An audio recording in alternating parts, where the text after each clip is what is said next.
Welcome to the Find Your Leadership Confidence podcast with Vicki Nedling.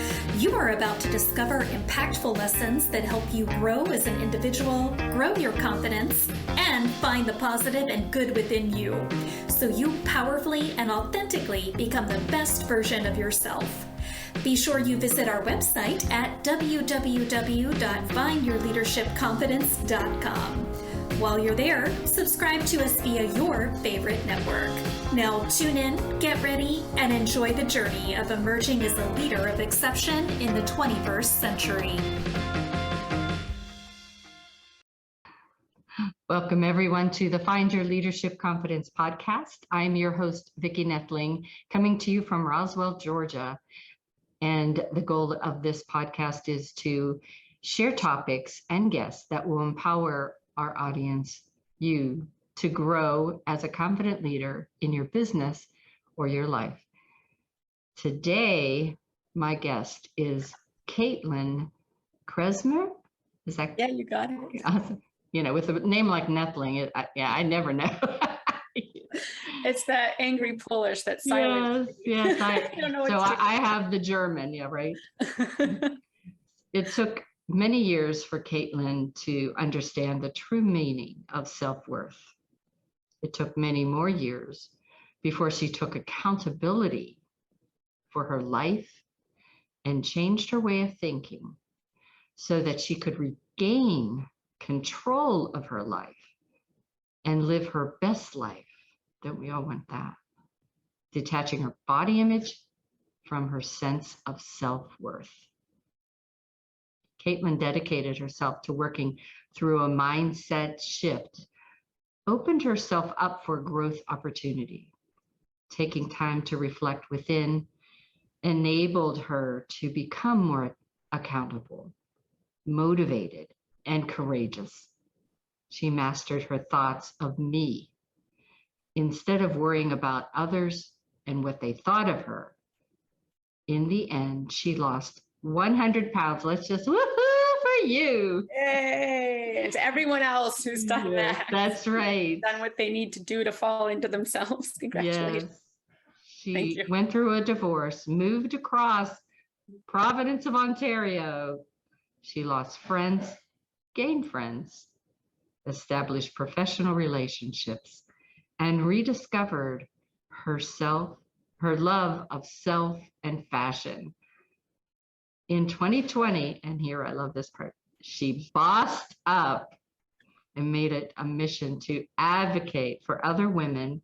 I'm right there with you, helping them to fully claim their potential by mastering their minds, mastering their bodies, and taking control of their lives. Our theme today, appropriately, is personal transformation. So get your paper and pencil out. Let's get some good notes. And please join me in welcoming Kaitlin Kreczmer. Hey, Kaitlin, this is just so good to have you on the show. I'm so happy to have you. Hi, Vicki. Thank you so much. I'm so grateful to be here and to share some of my story and talk to you today and connect with some of these beautiful women who are out here listening today. You know, I love to share my story and inspire wherever I can. So thank you for having me. Awesome. I always start out with an easy question. And, you know, the bio gave a little bit of it away, but where do you call home? What city do you live in? So I am in Ottawa, Ontario, and I actually just moved here in 2020, just before, a couple months before the great pandemic hit us. Originally, I'm from Thunder Bay, Ontario. For those of you who don't know, is a remote rural community in Ontario. So I went from country girl to city girl, and I absolutely love the difference. And I knew I needed to be somewhere bigger. So yeah. So, and Ontario is beautiful. I have not been to Ottawa though. So. Oh, it's absolutely beautiful. And you know what? I think that's part of why I wanted to come here, is because I was used to the rural outdoor life. But Ottawa honestly has a ton of that. You don't think it would. It's a big city feel, but you have the best of both worlds. You have the city and then you have the country as well. So it's a perfect in-between place for me to be while transitioning and figuring out where I want to go from here. But for now, Ottawa's home. Yeah. And it's always nice to have the convenience of things to do and places to relax and have fun. Absolutely.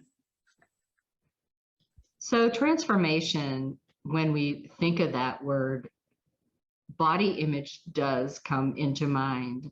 But explain to the audience, what is body image really? So body image is basically one's personal perception of their physical body. So the overall shape of their body, their height, their weight, their hair color, facial features, skin color, everything like that embodies the physical appearance. But what a lot of people don't know is that body image actually also includes the emotions that we have when we see our body and the behaviors that occur as a result of how we feel about our body. So all three go together: how we perceive our body, the emotions we have about our body, and the behaviors that result. So an example of, maybe a body image moment, as I'll call it, is maybe a woman getting up for the day, looking in the mirror, she's gotten dressed, but suddenly she zones in on her thighs and she hates her thighs. And now she's not comfortable in her outfit. So she starts to feel sad or depressed and she closes in on herself. And so instead of going out for the day, she just shuts down, goes back to bed, and just wants to isolate herself. So that's an example of body image and how a negative body image mindset will affect your tone for the day and how you go about your life. So true, so true. And I know for older women like myself, in my 50s, I guess it started, and now in my 60s, I would look in the mirror, and what I expected to see, I didn't always see. And, that's why I got into the anti-aging and wellness, because I thought, I don't want that mindset. I don't want that trigger. I want to be pleased with my body image. And it is inside out. It's not just that physical appearance, but it is your attitude and everything. Yeah, 100%, 100%. And your body image perception can be so deep rooted. It really just depends on, how early on someone got into your mind, whether it was the media, someone in your culture, someone in your family or social circle. It just depends how early on you heard something, and it just becomes a trigger. It gets so deep rooted, and it's unfortunate. And like you say, you felt it in your 50s. I felt it in my 20s. I have a cousin who was 16, a young teenager, and she's going through body image issues, as most teenagers do. Then there's also my grandma, who's in her late 70s, who still to this day does not like her body, and she wears clothes that are sizes bigger than they need to be. So you just see it on every end of the spectrum, and it's where does it start? And more importantly, when does it stop? Like, do we ever stop feeling it or focusing on our appearance? Big issue. Yeah. It just so affects your being happy. And, that's the goal in life, right? Absolutely. So we talked a little bit about you losing friends, gaining friends. You had a divorce, though. So what was it like, that journey that you had after divorce, after your marriage? A lot of people, that's a whole thing with body image. Now all of a sudden you don't have that person that you maybe let go of things because you had that person, and now all of a sudden you don't have that person, and you're now all of a sudden your body image is important again.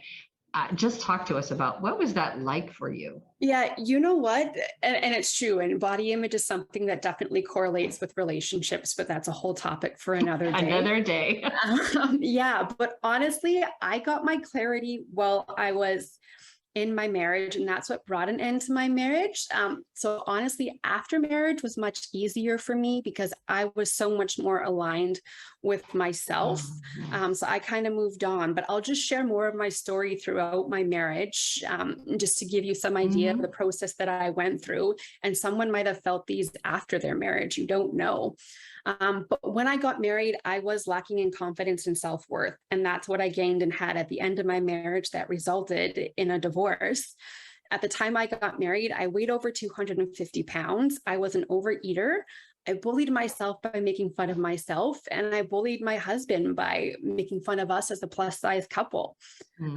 Food had become a coping mechanism for me to the point where I was addicted and wanting takeout 3 to 4 nights a week. So food really dictated our relationship. We just sat at home and ate. But I finally had an aha moment one night. I was a huge fan and still am a fan of the show, My 600-Pound Life on TLC. I don't know if you've heard of that one. I'm guessing you do, but I loved that show. But this one night I had this epiphany while I was watching it, and I realized 2 things. I had gained weight so rapidly that I was either going to be featured on that show at some point, or I was just going to die because I had gotten so unhealthy so quickly, and I wasn't okay with either of those options. So that led me to do some research and some soul searching. And I met with a counselor and discovered that I was a victim of diet culture. And that's when I learned what diet culture was, and that I have body image issues and was actually ashamed of being plus size. So because of that, and my lack of confidence and my lack of value, what I perceived as lack of value, I settled and I married someone that I shouldn't have, right? And so I came to realize that, and, as I'm growing in my confidence in these realizations, I start feeling better internally. I start eliciting more energy. So I want to try new things. I'm getting involved in different activities, and I'm starting to eat better. But now I'm starting to resent my husband because he's not taking on these new challenges and activities with me. And he's still eating the bad food and wants that lifestyle. So our habits were completely different. And when I had the conversation with him about compromise and, doing more of what I wanted to do, the answer was just no, it wasn't for him. And so it was just very clear that as much as we were each other's people before, growing into this new, what I considered a better, more confident version of myself, he wasn't my person.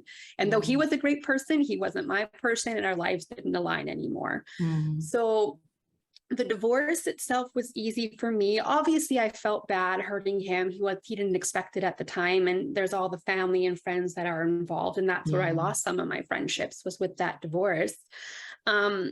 But after, I actually appreciated being by myself, because that gave me more time to turn inward even more and decide, okay, what do I really want? Do I want to stay in Thunder Bay? Do I want to date? I didn't even want to date right away at the time. I felt free and happy and fully myself. And as much as I loved him when we were married, it became clear that a relationship wasn't for me at the time. I just needed me as a woman to step into myself. So that's kind of what went on with my marriage. So were you young when you got married? Not so much. Okay, let me think here. 2014. Oh, yeah. So mid-20s, late 20s. Yeah, I was divorced by 30. So it's interesting that, whenever you go through that and you realize, I think that's a big part of gaining your confidence, is being okay with you. Absolutely. and that you like being around you, and you are okay with just you in a room and quiet and a book or whatever. So many people have to have noise, have to have people around and activity, and it affects their mindset. It affects their happiness. Yep. And I think, what you described really shows how you can grow and evolve to something so much better just by appreciating you. Absolutely. And isolation is overall a bad thing. But I think in situations like this, I wouldn't even look at it as isolating, but just being by yourself, it helps you really internalize who you are and who you want to be. And, where am I now? And do I want to have this in the future? And what's my life going to look like in the future? And how will I be affected with or without what's happening with me right now? And I think constantly having people around, you're right. It's people just have to be kept busy, but you have to wonder, what are you trying to drown out inside? Why do you always need companionship? What thoughts internally are you scared of? Right? What do you need to let go of to grow in yourself and be comfortable being by yourself? Yeah. So what does it mean to master your mind? Oh, okay. So this is something that I work on with my clients in my coaching practice. But basically, mastering your mind is being in control of your thoughts and your reactions to situations. So setting aside that time, like I was just saying, to be by yourself and really reflect. So it's basically accepting that everything that happens to you in your life is honestly a result of your inner monologue. And people comment on that all the time, a lot of professionals, and I think it's 100% true. I think of where I was before I got married, when I got married, and after I got married, and how I was mentally and emotionally as a person at each stage of life. It's completely true. So when you're improving your mindset, you learn to recognize negative thoughts and replace them quickly with positive ones or positive affirmations. It's a lengthy journey to master your mind. In all honesty, it's not something quick and it doesn't happen overnight. You have to be willing to put in the time, which is why I look for clients who are determined women, because you really have to be accountable to yourself to put in the time to do this. But that said, it's 100% achievable and 100% rewarding. Mastering your mind and controlling your thoughts, it completely alters the course of your life. I'm a living example of that. And it puts you back in control of your story and claiming what you want. So don't let the negative seep in. So to me, what you described is really a behavior change and you, just like a culture change, behavior change does not happen overnight. And you have to believe that you need it. You have to hit rock bottom, if you will, to do that. So I definitely could see how having somebody like you to be that person to maybe bolster you up, as well as give you ideas and suggestions to keep you accountable and keep you motivated. Yeah, absolutely. It's so easy to get consumed in negative thoughts, right? And professionals say again that we have more negative thoughts than positive ones, which is true, which is why it's so important to recognize them early on and replace them. But when you get consumed, it's a matter of recognizing that you're not controlling any part of your life. You don't have a say, internally you're not happy. And it's reflecting on how I feel and what behaviors can I change, like you say. That can put me in a better space so that I'm controlling my thoughts, not the other way around, and I'm living my happy, carefree life. Yeah, and so many times the people around us, maybe that have the negatives and our family, our husbands, our children. And so having somebody to say, okay, I can't get rid of you because, I love you, but so we got to set up some boundaries. I got to put some distance here and work on myself. But sometimes, if you can just call a friend kind of thing and say, okay, this is going on and I could use some perspective here. We need to fix this.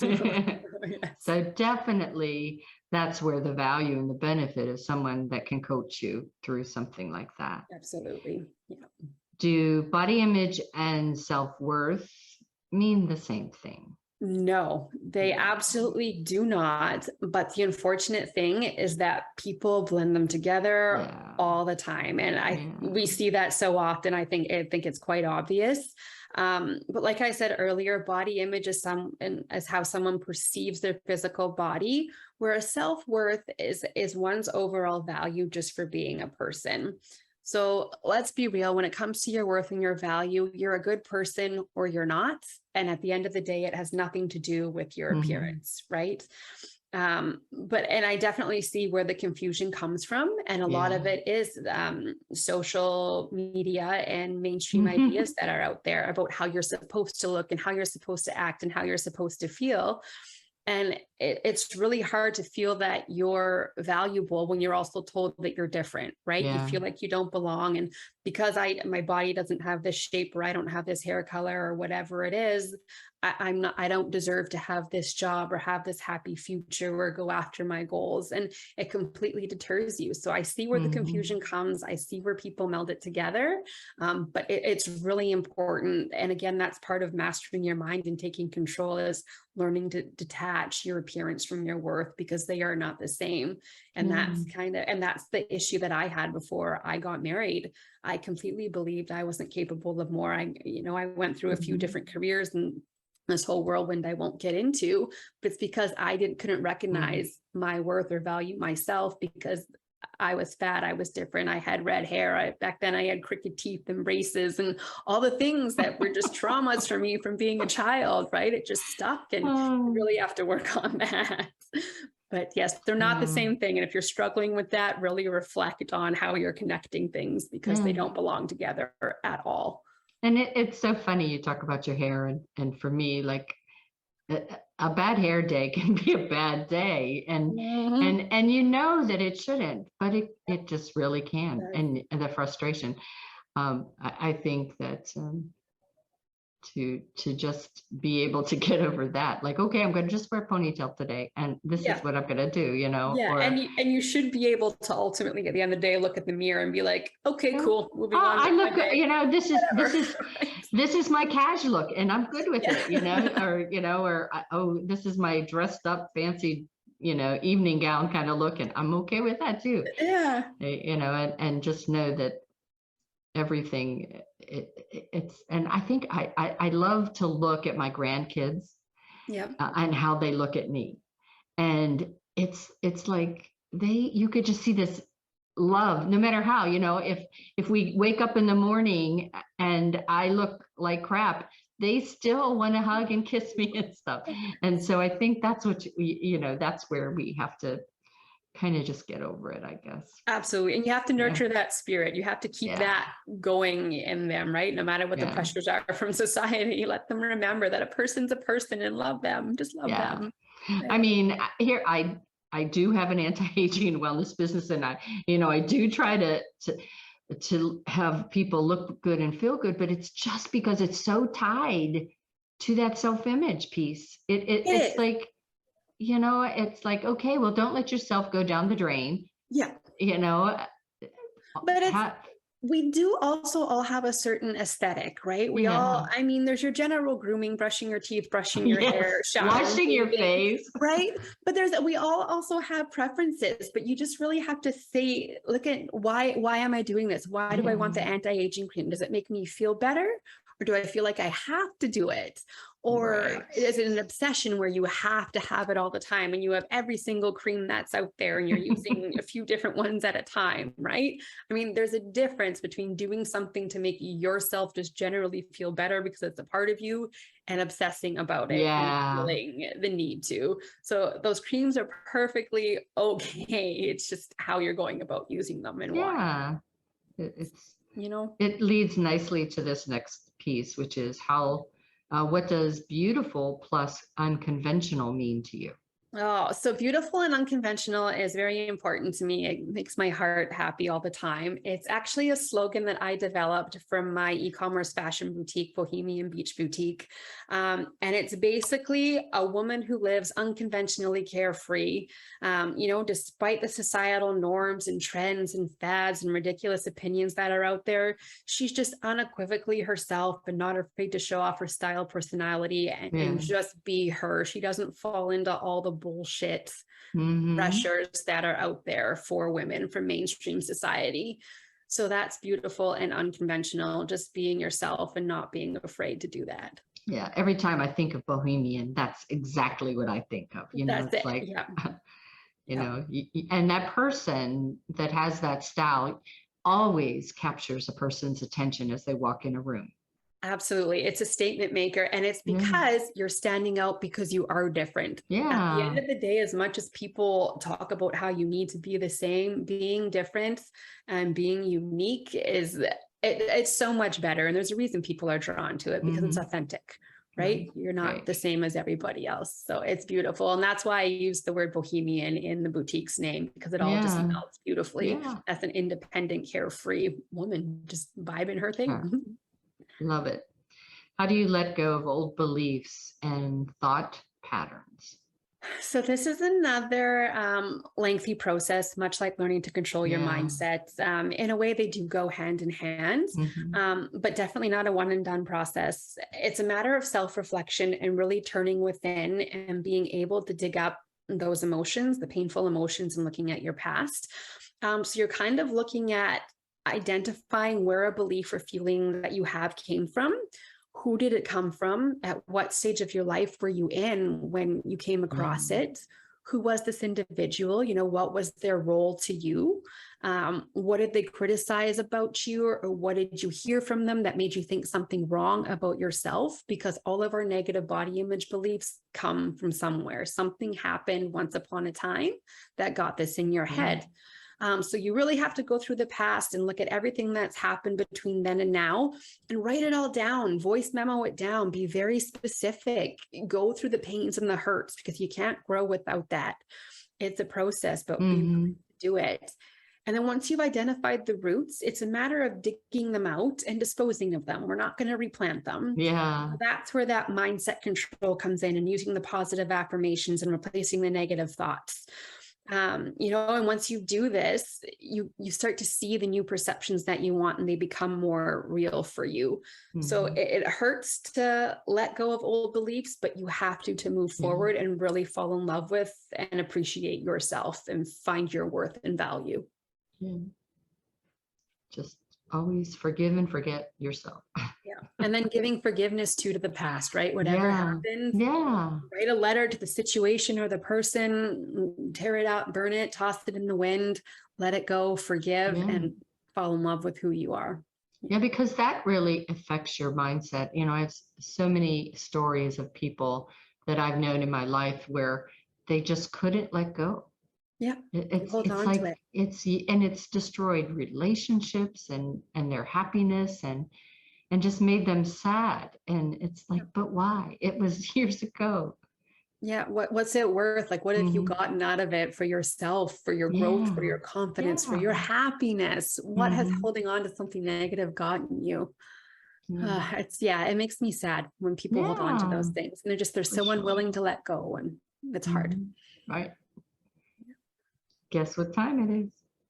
Oh no, it's scary time.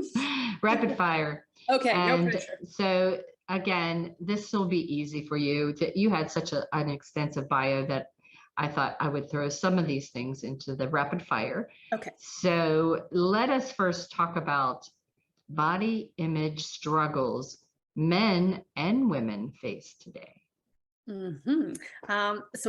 More struggles are geared towards women. I think we see that in the media. It's been that way for years. For women specifically, it's the slender body, the big perky boobs, the blonde hair, all of these physical things that are, at the end of the day, not realistic or attainable. One of the things that women face as well is ageism. And this goes hand in hand, Vicki, with what you do with your anti-aging creams and stuff. There's this pressure for women to be youthful.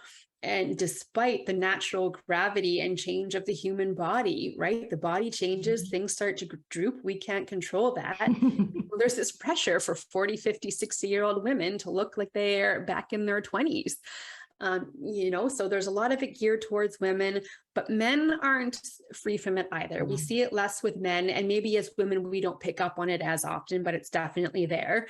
Again, looking at your physically fit man who's going to the gym, like the supreme macho guy who's supposed to be appealing for all women, the savior.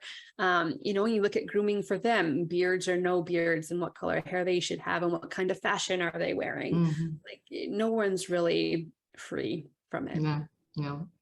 And again, it goes all back to your personal mental state, Yeah. How much do you believe about this? It's how much of it you take on as fact. And okay, I don't look anything like this ad. I am wrong. I need to put all my time and energy into fixing this, or I need to curl up in a ball and give up on life because it's not me. Or you just, okay, that's unrealistic. This is me, and you move on. It's one or the other. It's really hard to find that middle ground, but if you work on it, you can do it. And I think that's one of the things why I like to focus on the wellness piece of anti-aging, because I don't want to live in my 70s and 80s and 90s, maybe 100, but I don't want to live those years dreading each day because I hurt, or, everything I eat gets me heartburn, or, I can't take a walk with my grandbabies because my knees are gone, or, all those things. I think, if we focus on what can we do to make ourselves healthy for those last 30, 40, 50 years of our lives? That's a body image that I don't, you may be a little hefty as I am, but you are still healthy, Yes. And I think that's the and common misconception, is that in mainstream society, healthy is skinny, right? It's having yeah, a body. It's not healthy, is not looking at your genetics, what you want for yourself, the physical builds of your body and how to work with that, combining nutritious foods and the exercise that's right for you, and working with your doctor. People don't take that into consideration. yeah, for sure. Yeah. Next question. Tell us more about the Bohemian Beach Boutique mission. Why did you start it? What was your thought process? Yeah, so I'll try and be quick with this because this is a lengthy one too. It kind of goes hand in hand with my coaching though, but I started the boutique in 2020 after I had taken my own business coaching program. I knew I wanted to be an entrepreneur. I knew I wanted to advocate for women. And when I was plus size, I did have this secret love of fashion, but I also didn't feel worthy of fashion. So I wouldn't go out and spend the money on the clothes and the plus size shops. They're getting better, but especially back then, the options were absolute crap. Like you basically had tents and muumuus to drape over your body, right? Yeah. They had no understanding of how the body worked on a plus size woman. Anyway, so I always loved fashion. And having gone through my transformation inside, I knew that now that I felt worthy of clothes, I felt worthy of myself, and I wanted to share that with other women. So Bohemian Beach Boutique is my way of giving back to women. It's very diverse, size inclusive, to let everybody know that there is fashion for you. It's not, it's not based on size. Everybody deserves to have fashion. And I went with the summer theme boutique because I love summer. I love the sun. I love being outdoors. I'm kind of miserable now that September's setting in Canada and we're stepping into fall. Summer went by tomorrow. But when I was younger, I would travel all the time to Florida with my grandparents, and I would wear pants and those baggy t-shirts on the beach. I didn't want to be in my bathing suit because I didn't look like the girls in the string bikinis that were the thing back then in the 90s, right? I didn't look like them, so I didn't feel worthy of being in a bathing suit. And so it's my way of reclaiming summer and taking that back. So I want summer fashion. I want people to wear tank tops and shorts and rompers and dresses and feel freaking good wherever they are, wherever they travel. That's so awesome. Yeah. Thank you. The next is Master Your Body Mindset Coaching. What is a success story that you can share with us from one of your folks? I recently worked with a girl in Ontario. She just did a testimonial for me. Like my grandma that I was saying at the beginning, she has a very negative mindset about her body. She's quite petite, but she would always wear larger clothes because she felt like she had to hide her body. She basically had feelings that she was bigger than she was, completely fell into diet culture. But she has we've had a great work through, and she has actually gone down an entire size. She is now wearing a size medium, and she can probably go to a small, but she's starting to realize that, and it's baby steps. And the fact that she has just gone from a size large to a size medium without physically changing her body, it was all her mind. It's absolutely beautiful. And so just to hear how happy she was, and she just sent me a video recently, actually wearing one of my tops from the boutique because she was so proud of that and how I helped her. So we're going to move on to the next step, but that's the most recent story that I want to share because that's on my heart right now. No, that's so wonderful. Well, congratulations to her as well. Thank you. I'll pass that on. Yeah. I'll share the podcast. So I read in your bio that you were a original member of 100 Most Powerful Women. When did that happen, and what has that done for you personally? Oh, huge. It's been wonderful in my life. So 100 Most Powerful Women is a business mentorship and coaching program. I joined in May of 2021 and had a 1-year membership. So I was part of the initial cohort. It was absolutely fabulous. It's what made me realize that I wanted to leave my corporate job and pursue entrepreneurship. and specifically advocate for women. And so it was through talking to my coaches in 100 Most Powerful Women that I launched Bohemian Beach Boutique. And then in a conversation with my coaches after I launched the boutique, I quickly realized that my mission went beyond fashion, that I wanted to do the actual body image coaching to help women actually transform their lives like I did mine internally, to take that journey. And the opportunity that I've had to network and collaborate with women around the world, women I didn't even know existed, and just having that accountability in my life and the positive support from everyone to keep going and not give up on yourself or your business. It's been huge. It was a wonderful opportunity for me, and it's where I am today. And my ongoing growth and success is going to be a result of that starting point with the 100 Most Powerful Women. So much love to those coaches and all the girls that I met. Such a wonderful fabulous story. Opportunity. The last one. Okay. What's next on your journey? I want to continue to grow with my coaching business. I'm working right now at getting on some stages because I'm ready to share my story more specifically in front of big crowds. So that's up for me right now, is looking at international travel to share my story in person. Awesome. Congratulations. Yeah. Thank you. Okay. It is time now for me to warn anybody that is just listening that if you haven't grabbed a paper and pencil, to grab one, because I'm going to share my screen and give contact information for Kaitlin. So if you are watching this, you can do a screenshot. All right. So her website is the bohobeachboutique.ca. But if you really want to connect with her, go to her Facebook page, which is facebook.com groups Coach Kaitlin. So that's CoachKaitlin. So again, Facebook, if you just if you search Coach Kaitlin, I'm sure you'll find it. She is also on YouTube. She is also on LinkedIn as first name, last name, and some long number. I always tell you, just do Kaitlin Kreczmer. Just search the name. and you will be able to find it. She has an offer for you today, so I'm going to let Kaitlin talk to you about this and how to get it. Absolutely. So if you make a request to get into my Facebook group, you can also find on Facebook by searching Master Your Body with Coach Kaitlin. You can either use the link or type that in. But my gift for you today is a copy of my PDF, which is 7 steps to redirect your body image mindset and kickstart your transformational journey. So all you viewers will receive it in PDF, and I also now have an audio format, so you'll get the PDF and an MP4. So if you don't feel like reading, you're just out and about like a podcast, you can play it in the background to get you going. That's awesome. That the first 3 people who do make the request for these copies, you'll also receive a free 1-hour coaching session with me to talk about some of your limiting beliefs and what might be affecting to see if some of your body image might be affecting your confidence and where you're at in life and what some of your goals are. All right. So everybody needs to go to her Facebook page so you can take advantage of that free complimentary call, as well as get that 7 steps to reprogram your mindset. Yeah. Kickstart your journey on your own. You can do it. Yes, definitely. Right. Last time for everybody to go to screenshots.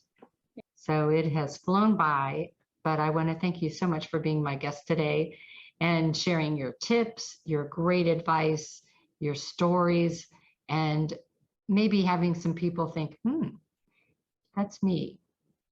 And maybe it's time for you to get a coach to help you change your mindset, clear up that bad body image, and realize that you are a wonderful, wonderful person, and you should just believe that.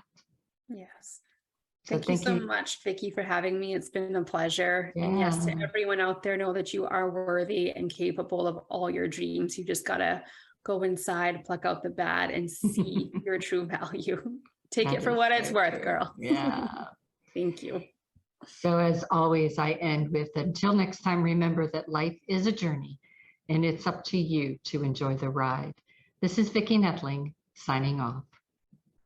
Thank you for tuning into the Find Your Leadership Confidence podcast with Vicki Nedling, where we share impactful lessons that help you grow as an individual, grow your confidence, and find the positive and good within you so you powerfully and authentically become the best version of yourself.